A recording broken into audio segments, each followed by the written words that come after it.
My name's Joe Black, and this is how I changed the game.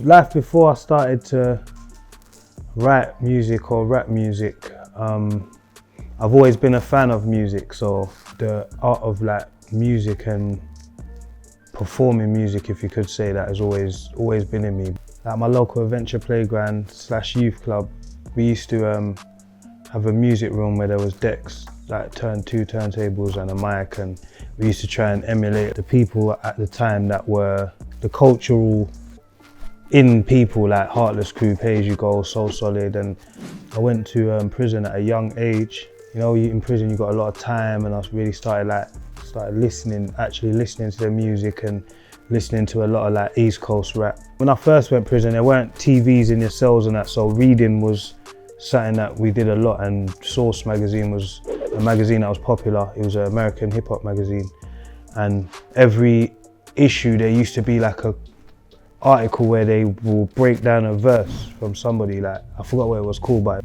that's what made me start writing. I used to use that as a template and then try and use my own experiences and my own thoughts, and yeah, that was the beginning of me like writing raps. At the time, a lot of rap was kind of one-dimensional. It was kind of like everyone just seemed angry, I think. For me personally, I think that was my kind of USP. I think I came through and I don't feel like I was shouting, or I don't feel like I was angry. I was kind of talking about the trap basically in a way that weren't kind of braggadocious. It's not all glitz and glamour basically. We gotta stay low, watch out for the plain clothes, cause they're trying to cut pebbles off the main road. What I think sets me apart as well is, if you hear me talk and you hear me rap, it's basically the same. I don't like basically go in the booth and change, or it's kind of conversational. So for some people find it boring or monotonous. Some people, they like it, but I think that's what sets me apart. One day my good friend said that his cousin had a studio in East London. It was out in Essex basically, East London. And we went there, and I recorded my first ever song, and then it became a regular thing. And then obviously that ended up being my first mixtape. And then we literally just burnt like 100 copies, and it was just called Joe Black Real G's Volume 1. That's what the studio was called, Real G Studio. Like, big up Real G's. It got titled Pedal Bike Diaries after, but yeah, it was just literally Joe Black Volume 1, Real G's Volume 1. I didn't really know how popular I was until, unfortunately, I went to prison again.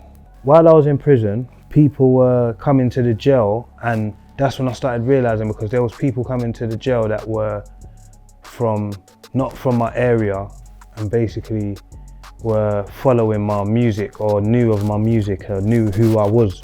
Like, even outside of London, people up north, like, it was crazy. I didn't understand it. And then my cousin was basically sending me my MySpace comments, because he made a MySpace page called Free Joe Black.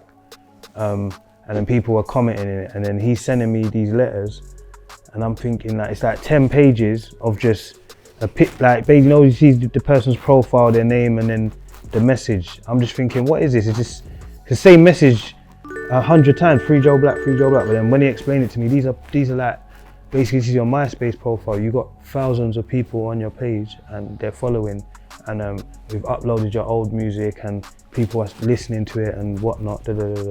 So I came out of prison, and I already had a MySpace page there made for me. So like, even up to this day, sometimes I still scratch my head. I wonder, like, how did I, for instance, open up for Rick Ross?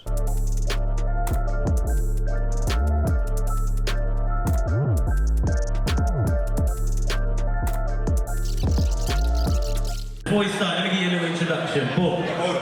Listen, I'm coming live from the Highbury Estate, where we grind for the pigs. I'm representing North London to the fullest. I was locked up. Yeah, I was stuck in prison. Now I'm on road and I'm still screaming, fuck the system. Jeez. Being an underground artist and things like that, I think was down to my cousin and his vision and him hustling and making things happen.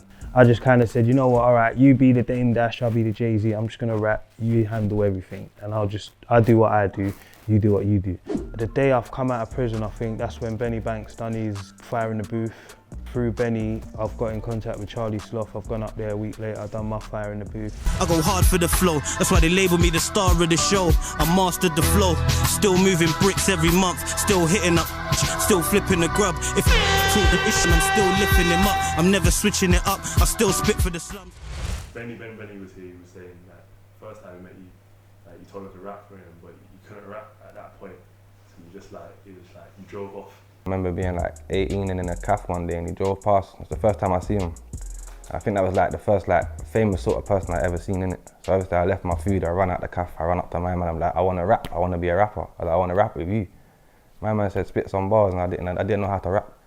I probably got into it at 20 properly. So obviously my man was like, you can't even rap bro. And he drove off. I never seen my man for a good 3-4 years maybe. At the time, I looked at him as just like one of the youngers basically, innit? I'm thinking even me, I can't take you seriously because I don't even take myself seriously. So like, it used to go in one ear, out of the other.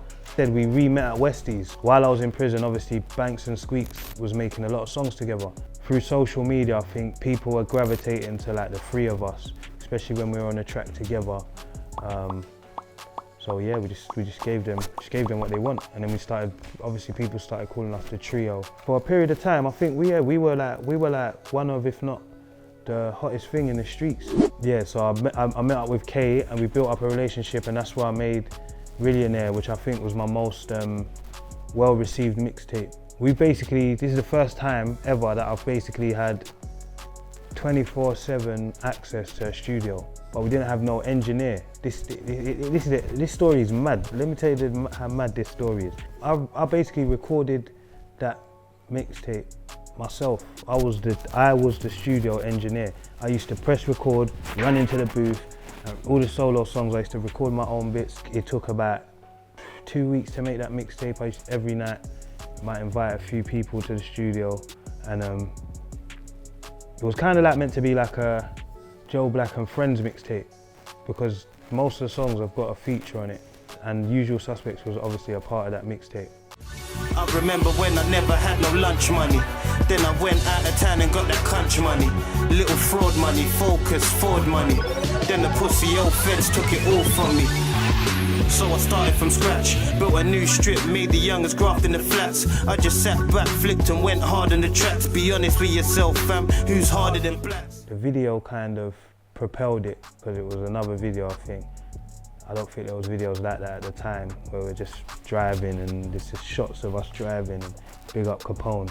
Views-wise, I think that's my most viewed song. I think it is, yeah. If you could pick like kind of like one song that represents you, like you listen to that song, you know Joe Black. That's a good question, you know.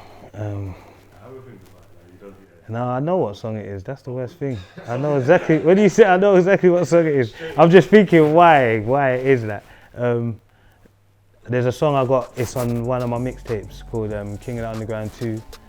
I think it's called Parfa Chose, and it's featuring Bluey Robinson. But that's the path I chose. I drop to my knees, I pray to the Lord, forgive me for my sins, I'm breaking the law. Everything from the beat to the concept, to what I'm rapping about, to having Bluey Robinson singing on the chorus, and like the whole feel of the song. Like, I think a lot of people would agree. If they know me and they hear that song, I think they'll say that song is the best reflection of me. Life kind of changed. Obviously, I had kids, stopped living a certain way, started working. It became harder for me to put my life on the track. There was a period where I was just making music for the sake of it. Like, people might have enjoyed it. For me, I think it was just, I was like kind of autopilot, going studio, autopilot, just what's the concept of the songs, writing something generic about the concept. You can see, I can see it in my energy in videos, in freestyles. The energy for me weren't really there, and I kind of just stood back and I just thought, there's no point in me. And that's up till this day, I've still got that mind frame. If I don't feel to make music, then don't do it. I think everything I do now is kind of like based around trying to give the youths growing up stuff that I feel like in hindsight now that I needed or weren't available for me. So obviously football's always been my thing. So I started volunteering football. My friend had a youth football club, and I started volunteering on weekends and that.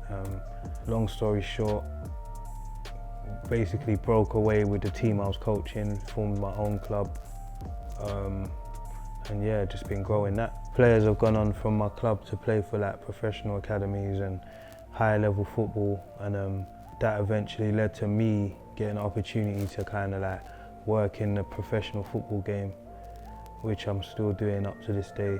I like doing things that I'm passionate about. I can help young musicians, I can help young footballers, give these youths more options than we had growing up.